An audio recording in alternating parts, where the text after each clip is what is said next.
What's up, everybody? Welcome to the special review episode of Strong Style. I am one of your hosts. I'm the Outlaw, John Rocha, joined as always by my man over there, Aaron Turner. How are you, Aaron?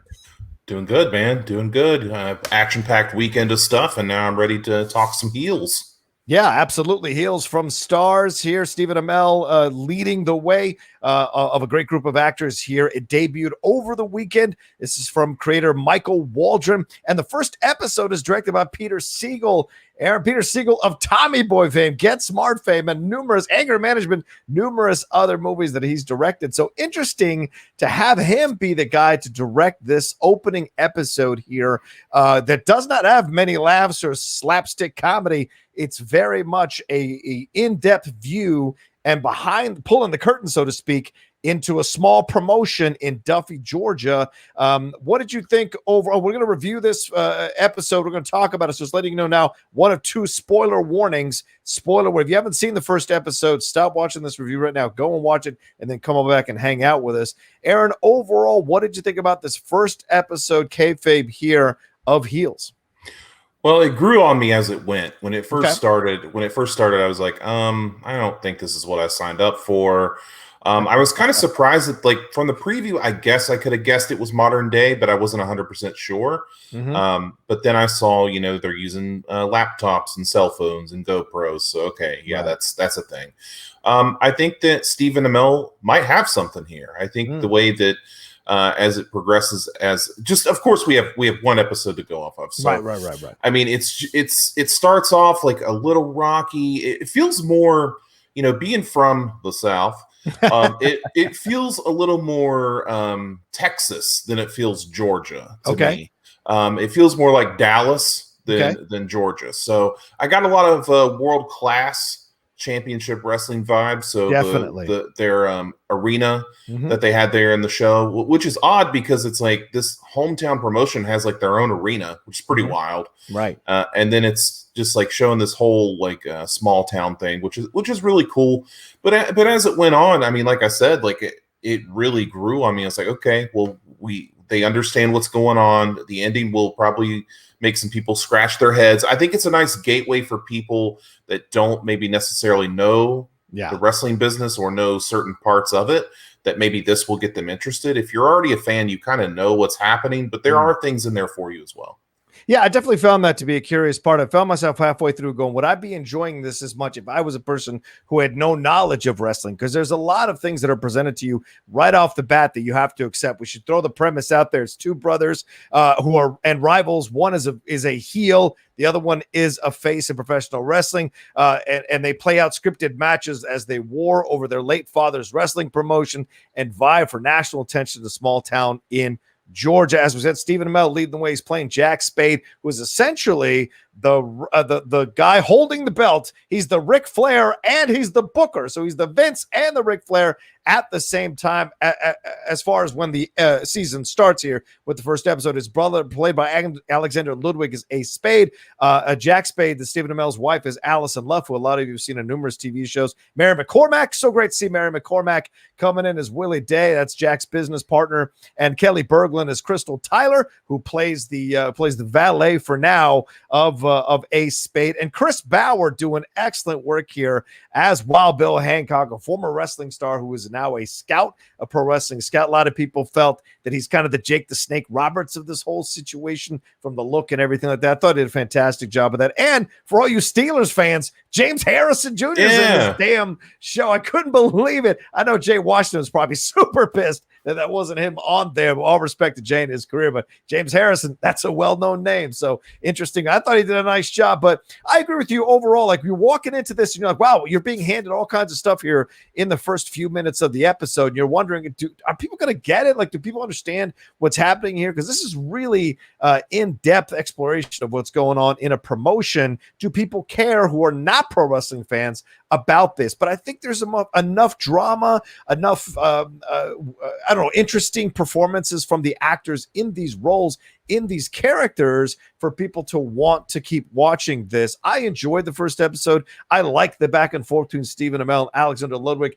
It seems very clear to me that they cast this guy, Alexander Ludwig, as Ace Spade because he kind of does eclipse Stephen Amell in a number of the scenes in terms of look, in terms of charm, in terms of ability. It just feels like this is a guy who feels like he's moving to the next level. And Stephen Amell, who has been at a certain level for quite some time, radiates that kind of frustration of having to take care of everything, write everything out, but also battle his own ego. Is he doing what's best for the business, or is he doing what's best for himself? And I like that we got that exploration, and the younger brother Ace Spade kind of looking at the bright stars of moving past this promotion. And yes, the ending, you had a lot of questions about that ending, and I liked the way that they ended that, because they ended it just like you would end an episode of Raw or SmackDown or AEW Dynamite, where you're wondering what the hell just happened. I got to tune in next week, possibly, to find out what's next. So I enjoyed that overall. Let's get into some specifics. Aaron, what did you think about the relationship between Stephen Amell, Alexander Ludwig as brothers Ace Spade and Jack Spade throughout this first episode of the series? Oh, listen, man, I've got a younger brother, and I understand. Like, I felt it. I was like, oh, yeah, this is how brothers act towards each other, because you got Stephen Amell's like the straight-laced family man, and, Ace is he's the young guy. He's the college, or not the college, but the high school quarterback. They talk about that. He was the big star in high school. These guys are well-known in their town, and he's just that guy, like, he's the big shining star, like you said. So it's an interesting dynamic, and like they talk about kayfabe, they talk about keeping kayfabe. I mean, they go to church together, but they're not nice to each other at church. They sit separately. I thought that was kind of fun. And then, I mean, you have Jack, who's trying to keep it all together, and he's trying to build his brother to be a star, or is he? That's the question, because there is a part in the first episode here where Ace goes to a convenience store and steals like a pack of gum or something, and then berates the cashier there, who's like, "Hey, I know your family. Like, I'm gonna let it slide this time." And he's just like berates this lady for no reason. That's not what baby faces do, especially when the whole town knows exactly who you are. So, Stephen Amell's character has to really take that into account. It really brings up a different side of him, and then you see him. You see Ace like kind of getting into drugs and people getting in his ear, whether it be the valet, whether it be this Jake the Snake Roberts Wild Bill character getting in his ear. So you see that he's very influenceable. I don't know if that's a word, but he's learning. He thinks he may be a little cocky, but he might have some right to be as well, because he is definitely over with the crowd, and the way that it ends. He may be better off. I think that's something that they need to explore, and they probably will. That he may be better off, and we can talk about the ending later. I don't want to get to it right now, but he may be better off as the show goes on. So yeah, we shall see. I like their relationship. I think both of them did a really nice job in those scenes that they have with each other. And you, as the audience, you're not sure which side of the fence to be on with this. Should I go with Stephen Amell, who essentially is playing the face character in real life, while Ace is playing the heel character in real life? Because that woman calls him out, or the cashier calls him out about his father, and says his father would be upset at him. And we don't know the full scope of the father relationship until a little bit later on in the show. But at that moment, we know that he's passed. We know that this is an insult that she uses, but he apparently has been stealing stuff from the store every single time. So she finally calls him out, and you're right, he berates her in such a brutal fashion and a really unfair fashion that you're wondering, is this guy really built to be a face, or is he really legitimately a heel?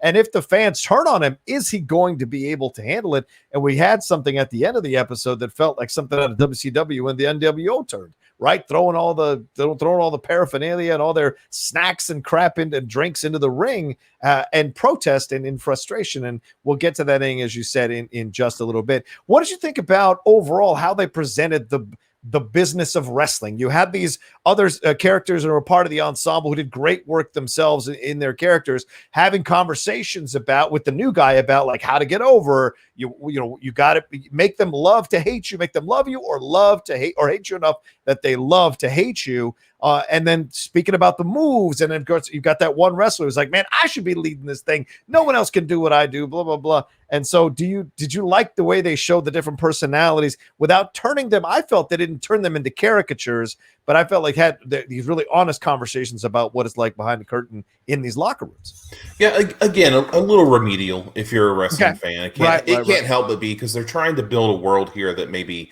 that caters to a wrestling fan, but also caters to a new audience. It's a little difficult. Yeah. But there was one thing that they said that really struck me when this rival Florida company, they talked about this rival Florida company coming in, that they're like, hey, we're the innovators, we're this, and I couldn't help but feel like we had a WWE AEW situation going on. Like the promotion in Florida is like doing all this new stuff, and like the WWE this Georgia territory is like the old stalwart, like doing it the old fashioned way with these characters. Like, this guy's thought he was Italian. Put him in a lucha mask. Like, it's just like, it's just that kind of, it felt like that kind of dynamic. I mean, they even name drop Vince McMahon. So he does exist in this universe. Yes, he does. Yes, he does. That's cool. But just like I said, kind of remedial, but I was interested when the one wrestler was showing the other guy how to properly do an elbow drop from the top rope. I thought that was really interesting and cool to show a little something. And then I thought James Harrison was great. I had to like stop and say, is that James Harrison? Like, that's a large man. So yeah, that part of it was really cool. I think they did a really good, definitely didn't besmirch the business. I don't think the early conversation that all the wives were having with the mother, I was like, man, I don't know if I like this. They're saying kayfabe like every other word. Like, I don't know if I feel like they're just saying what they think wrestling is all about. So I'm not really sure about that. But as it went on, it ended up being fine. Yeah. You got to wonder if there's who was the technical person on set. I'm looking through the credits here, and I don't see a technical person listed who would be on set to kind of, wrestling coordinator, Luke Hawks. Luke Hawks is the wrestling coordinator on set there. And Scott Hunter is the cast trainer for that. But I don't know either of those guys as professional wrestlers. Maybe you do, Aaron, or maybe our people who are watching might know them as wrestlers. So you would ask that. Yeah. Do wrestling wives watch this show and see that sequence and be like, nobody mentions kayfabe that much. Nobody talks about it. Nobody makes a big deal about it that much. But you're right. You've got to walk that line with a show like this, because you don't want to bring in just pro wrestling fans. You want to bring in, like any other wrestling promotion, you want to bring in the casual observer to come and watch this show, just like you want them to come in and watch your pro wrestling program, for sure. So maybe keeping a little remedial in the first episode is on purpose to kind of lay the foundation for people who are not that well versed in the world of professional wrestling, for sure. And want to give some love to the other actors in this thing. Bobby Ramos is the one you just mentioned, who plays Diego Cottonmouth, who changed from was it a Cuban defector to an Italian guy, he thought, and then to a person who is here illegally. Big Jim Kitchen. I think Duke Davis Roberts does a nice job with a couple of those moments that he has. The scene on top of the water tower, then his reaction to Ace calling out the cashier. I thought that was some nice work being done by them. What'd you think of the wrestlers overall? Did you like their performances at least? I definitely like the water tower scene, because Stephen Amell, or I guess I should call him, what should I call him? Jack at this point. So he's trying to, rework the finish of this match, because, it starts out, I'm going over my brother, I'm going to beat him. It's brother versus brother. I'm going to beat him 1, 2, 3 in the center. And his brother doesn't like it, and they do this whole kerfuffle thing. And then he talks to this other guy and says, maybe you should be the guy. Like, maybe we should make you the guy that does this, and then I'll turn face, and it'll be this whole thing. And he's like, actually, I'm going to retire, and like, my wife's having a child, and it's just, I got more obligations. I thought that was really well done, because I didn't see that coming. I did swerve, so to speak. A swerve, bro. I didn't see that coming, so I thought that was really well done. Other than that, what is the Crystal is the valet? Yeah, Crystal. Yeah, got to give a shout out to her. Yeah. Kelli Berglund. Yeah. She's hot and cold for me in this episode, because like sometimes I'm like with her, I'm like, oh, she's like the girl in Remember the Titans that like the coach's dog that like knows everything. Hidden Penitentiary, like, yeah, she knows everything about football. Like, this girl knows everything about wrestling. She's like, I'm a wrestler. And parts of that like was hot and cold for me.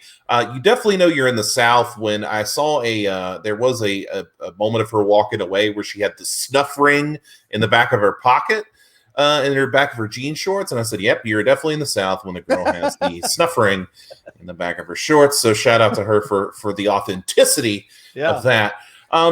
I think that going forward, I don't know if she's somebody it looks like they're going to build around her in this. She's going to be a big part of this show. So we'll have to see what happens there. Yeah. Is she going to be the person that uses Ace as a stepping stone and leaves Ace behind and goes to the big time? I don't know. So jury's still out on her, very hot and cold. Yeah, I think I liked her, but I agree with you. I think there were certain things that I felt like I was on Mary McCormack said. Maybe because I'm older. To me, I see someone who's coming in, has been in the business like 2 months, and starts to kind of give advice or give their point of view on things. I feel the same way as well. Be here for a little bit. Show a little dedication to the company first. Then you can walk around trying to change things. Lord knows I've seen that happen in the Schmodown so many fucking times. People show up and they're like a month or two into playing in the game, and all of a sudden they want to throw out all these suggestions to kind of change everything to work for them. And it just gets frustrating. So you're seeing that at certain moments from her character. But yeah, you're right. It's a little confusing because like she has that model, a scene with her and Ace where she's telling him, "I remember seeing you after you lost that. You threw that interception in overtime. You were crying on the field." Like, "I'm not crying, but you were crying on the field. I know you were, and you got over with the fans, and I connected with you because you were crying. I knew one day I'd be throwing spandex or putting on spandex and being thrown around the ring or whatever." So was this something he had spoken about before? So it was a little confusing in that, did he speak about being a pro wrestler? Or was it because his dad was a pro wrestler? People just assumed he'd be a pro wrestler. So she was already thinking about becoming a pro wrestler just to be alongside him. So you're right. They're certainly working out the fact that she's going to be connected to him. But I think they do need to do a little bit more work with her, and maybe there are scenes coming down the rest of the season here where we're going to see her really kind of blossom a bit more because she's a good actress. Kelli Berglund has been working consistently for quite some time, so we'll see. Certainly. How did you feel about Mary McCormack's character? How about Willie Day here? I thought she was the mom initially, and then not that that there's that much of it. It's just between her and Stephen Amell. I just thought initially the vibe was that she was the wife and the mother to the Spade boys, but she's actually just his business partner, almost like a stage manager type thing. What did you think about her role here throughout the episode? Well, we've kind of been blessed with like these good kind of owner slash like people that run the business characters. I mean, look at Glow, like Mark Maron's character. Right. Yeah. Been blessed with that. And I think here we have another one because Mary McCormack, she's veteran actor as well. Mm-hmm. And I think she really brings it to this, man. Like, I actually believe, like, okay, yeah, she's probably been in the wrestling business for like 20 years because the way that she approaches things, she like walks in the men's locker room. She's not afraid of nothing. Yeah. She just walks in there. She's like, I don't care if they're like butt ass naked. I don't give a crap. Like, this is what we're doing. Mm-hmm. This is how it's going to go. She's like, this sucks. This doesn't work. She doesn't have a problem talking to Jack about anything. She's like, Jack, you're kind of being stupid like in this whole thing, and like she's like the voice of reason that's kind of holding. I think she's gonna be the glue of the show that really holds it together. She just every time she showed up in a scene, I was like, okay, this is gonna be the serious part, and she did her job quite well. I want to say, and she doesn't like the barbecue that they brought, so she's very honest, and she's going to give you her honest opinion. And I think that's a cool character. Yeah, I think that's a great point you bring up, Aaron. The fact that she is going to be the glue of this show, like the center of this show. Everything's going to kind of feed off what she's able to do, because Jack's going to get caught up in his stuff running the thing. Ace is going to be caught up in his stuff trying to rise. What's her name? Crystal's going to want to rise with Ace, and all the other wrestlers are going to be complaining about how they should be showcased. And we still have CM Punk and Bonnie Somerville to come. So God knows what other stuff she's going to have to deal with character-wise in the show. So she's going to probably become more of a central part of the show as well. And as you said, like the foundational piece of the show, because even in that scene where some of these wrestlers are starting to suggest things to Jack, she's shutting them down immediately right by the ring. Just no discussion. That's cool. It doesn't matter. Your opinions don't matter. Boom. We're doing this. And I like that. You need someone like that when you're running a business that cuts through all the nonsense, gets everybody focused and heading in the same direction, and also willing to call out the Jack Spade, willing to call him out on certain things. And her look at the end, it sold it for us as the viewers that if it looked like she might be in the dark on what happened here at the end as well, which I thought was an interesting color for her to play right when that moment happened, like her as well. All right, so what did you think about also Chris Bauer, the Wild Bill Hancock character? Did you like him coming in? Did you like having that vibe in the show, having someone who's like essentially trying to yank the best wrestler out of the smaller promotion and bring him into the bigger promotion? Did you like the back and forth with him and Ace, but also him and Jack, referencing Jack's father, saying that he's just like him? What'd you think about that? Well, I know Mr. Bauer from from True Blood. That's where I know him from. And he's such a strong character on that show that I did like when I saw him like in the makeup and the goatee and the hair and the gimmick for this show. I was like, he can't pull this off. And he did. he did. I think he does a really great job. Like I didn't believe it at first, but he was killing it. Man, he's literally the snake in the grass of this entire thing because he sees something in Ace. He sees that $1 million talent, and maybe that's like his ticket. Like he could be, his ticket to get, maybe he wants back on TV because they keep saying like he's going to New York or he's going up north, which is WWE. So it's like, I mean, you got to think that he's going to be using Ace to get back into the spot. I don't know if that's my thought. That's my theory. I don't know if that's exactly the case, but there's like that weird thing with the board. Like what was that about? Like he had this board and it didn't come into play at all. I don't know. That was weird. I don't know if it will later. And then the interactions he has with Jack, where Jack just sees through all the BS that he's spilling.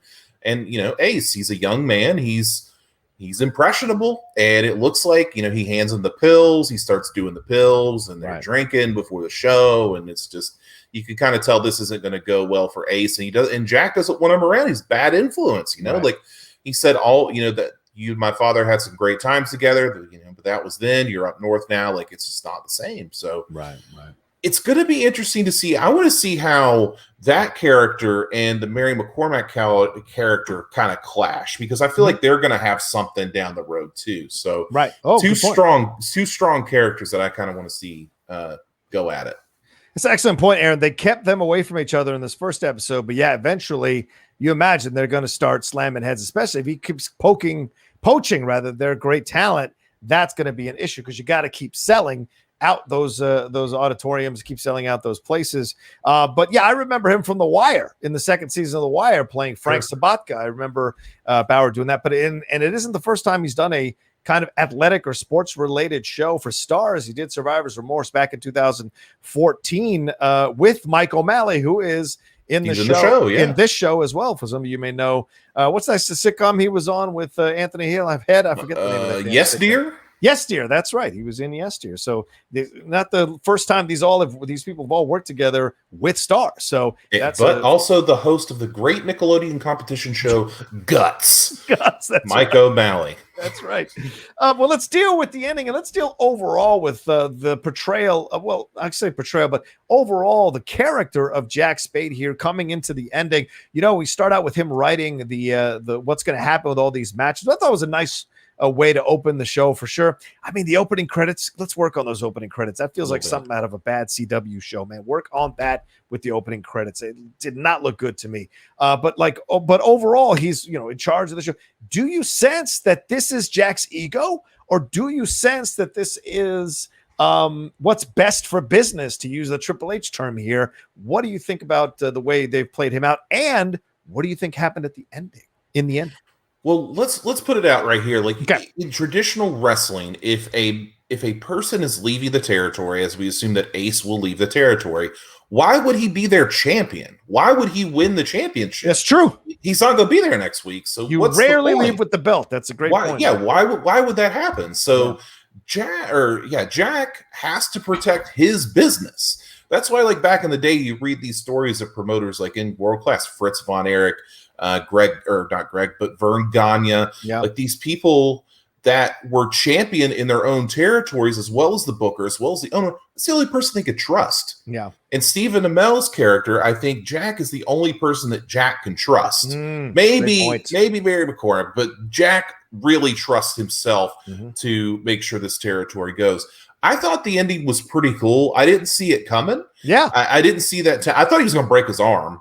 So he couldn't, like, I think if he had broken his arm, then it would have been different because it would have been like, oh, he really sabotaged his brother. Right. But the way that he did it, like subconsciously, I think he made, like I said earlier, his brother might be better off as a heel. Yeah. Because the way that the crowd was so, into like hating him and throwing stuff at him, and they did a double turn, and now Jack is Jack the baby face now? Like, how does that work? So it's going to be interesting to see how Ace grows as a character on the show and in the Federation itself, because now you have a completely different, it's easy to me. It's easy to be a wrestler that's a baby. Like, it's easier to be a heel than it is a baby face. So it's going to be an interesting ride for him. Yeah. Can he get over the hump of not being liked? Can he do that? Like, is he going to play into his own personality? Because it looks like, as the preview of the season went on, like, him and his brother kind of get closer there for a minute, and then they kind of start, you see the seams. So I hope that it keeps leaning towards a way to make Ace realize that there's more than just one side to his character. He doesn't have to just be this good guy, smiley, rosy cheeks McApplebaum. He can be a bad guy and make it work. So I think, in terms of the wrestling business, Jack did it the right way. He did exactly what's best for business, and to keep that belt on him. And, it's all about the chase in wrestling. And when they were talking about that in the show, they said, the best way to get a babyface over is for the babyface to chase. And eventually, when the crowd's at a fever pitch, then you switch the title. That's how it works. That's how we get him in the building. There's so much talk about, in the early part, Stephen Amell comes out there, like, I think it's like the first scene when his brother is in the ring, and he says, Ace says, let's do this right here, right now. And then Jack says, yeah, we will do it next week, because that bridges the gap from week to week. Why would you tune in next week if you get to see the match now? So it's it's little pieces like that really make the show pop. And it's stuff like that makes it smart. And I think, hopefully, if they keep this momentum up, especially the way that it ended, I think it'll be good to go. I was expecting the Warrior ending, if you know that great film where he just ended up just breaking his arm anyway, even though he didn't want to. So I thought that's the way they were going to go, but they didn't. They did their own thing, and I got to respect it. I thought it was a great ending. Yeah, I thought it was a great ending as well, and because they left me questioning, whether this was on purpose or not. Like, do you think Jack did this on purpose to Ace? And if he did this, like you said, is he thinking for both of them? And if he's doing that, he's doing it without Ace's permission, which is a really hell of a move to make family-wise, because it could really cause some permanent damage between them as brothers. And do you ruin Ace's jump here now? Because is that what's going to happen? Because I imagine Wild Bill's going to, like you said, you don't cast someone like Chris Bauer, not have him keep coming back or be a series regular. So is he going to constantly be around talking to Ace as Ace navigates this situation? Because you imagine now he's not going to go up, because the plan was going to be a great last match, and he doesn't win the belt and he goes up. Instead, Jack kind of turned the tables on him without Ace's permission, made the ref call the match, and then walked out with the belt and risked losing the entire crowd. They were all booing. There was stillness, and then they started to boo, and then they said they wanted their money back and started throwing shit at everybody in the ring. So the thing is, the title of the show is called Heels. So I imagine down the road, they're going to tag team together as a heel tag team against somebody, and that's how this all gets resolved, at least for the first season. I imagine. That's what I'm guessing, right? I don't know. I haven't seen ahead beyond the first episode, but I like the way they presented everything. I really enjoyed Stephen Amell's performance. I did like Alexander Ludwig is really doing fantastic work as Ace as well. But I like the conflict here with Stephen Amell. And we were remiss not to mention his wife a little bit more. Alison Luff as Staci Spade. She's having her own conversations with him. He's spending money they don't have. He's putting them in bad situations. She's respecting the fact that he's doing this because in honor, and we find out at the end here, of his father who committed suicide. Ace pulls that card, which we didn't see coming until that moment. And that's a real brother thing. The hand to the neck thing, that's a real brother thing. If you have a brother, you've probably had that moment with your brother in one form or another. But her having to kind of figure things, I imagine we're going to see her become more of a predominant voice in the show as it goes along as well, calling Jack out on some of his bullshit, when he's going too far or thinking of his own ego over the promotion or over the business itself. And that could be an issue as well. All right. Any final thoughts about this first episode? Anything we didn't cover that you want to touch on? I think it has several like avenues that it can spin off. Like, did Jack do this for himself? Is he selfish? Is it the ego thing you're talking about? Is it also ego because maybe Jack wants to ride Ace's coattails? Maybe Jack is tired of being the local guy and wants to be there too. Like maybe he wants to go up because he's buying GoPros and smoke machines, and his wife's giving him a hard time about it, as she should, because they don't have, you know, all this expendable income.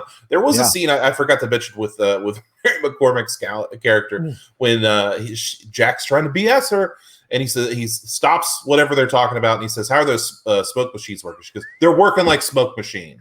I love that scene. So there's jumping off points, man. We've got some good base characters to see where it goes. Right. And there's a lot of things to keep you interested. So if you're on the fence about watching the show, like, I don't know, definitely give it a shot. Yeah. It's going to be interesting to see where we go from episode 1 to episode 4. I want to see what episode 4 is like before I make like a rash decision on the show. But so far I've been really, really entertained. I like Stephen Amell.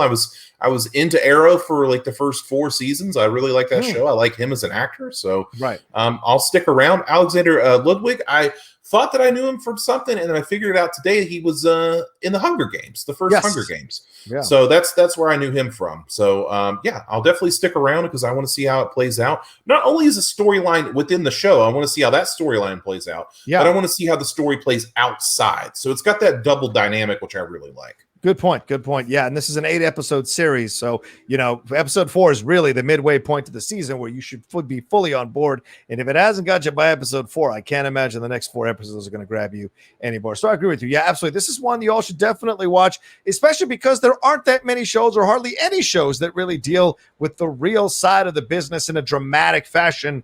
So this Young Rock is a completely different type of show about pro wrestling. This is something that's actually showing you what it's like to run a smaller promotion. Also, I like the Southern vibe to it. I grew up, you know, Virginia. I'm very well versed in the South. I dig that vibe to it. I dig that idea of the underdog situation. Duffy, Georgia feels like a place that a lot of people who live in the South probably know a town like that in their respective states that they grew up in. So you can connect to that. The community feels powerful. I wonder how deep into the community they're going to go, man. I wonder where these storylines are going to lead us overall in the community and how much of that Jack is going to be able to control as it goes forward with their storylines, as you said, inside and outside the ring for sure. So this is one definitely that y'all should give a shot at as well, and give it and see, I guess Aaron said, give it 2 or 3 more after this one and see if they really start to flesh out things and have you enjoy it for sure. And the next episode's called Dusty Finish. And we all know what a dusty finish is, Aaron. So this should be so interesting for sure. All right. Well, there it is. Heels episode 1 spoiler review. Hope you enjoyed it. Let us know if you did down in the comment section below. Let us know what you thought of the episode. Let us know what you thought of this review. If we missed anything you wanted us to talk about, let us know down there in that comment section below. Remember to like this video, share it on your social media, tell people about us reviewing, and tell people about Strong Style happening every Saturday live at 12 p.m. PT on the Outlaw Nation channel. Aaron, thanks again, brother man. Great stuff. Where can they find you? Find me on Twitter at only Aaron Turner, PlayStation Network, Titan7817. Find out everything that I'm doing there. And more heels in the future, I hope. There we go. All right. Well, you can find me at The Rocha Says on Twitter and on Instagram, as you see down there. The Outlaw Nation on Twitch. And I guess I should say this. I think I'm Johnny Outlaw 316 on the PlayStation Network. So Aaron and I are going to hook it up and have a little fun playing Madden this week. That's right. This week. Coming out this week. Oh, Lordy. We're going to see what's going on. All right. That's it. Take care of yourselves. Please remember to subscribe to the network, to the channel down below, and hit that bell button so you know when we're dropping all the great stuff we got going on here on the Outlaw Nation channel. All right. Take care of yourselves. Be well. We'll talk to you next time with another episode or review episode here on Strong Style.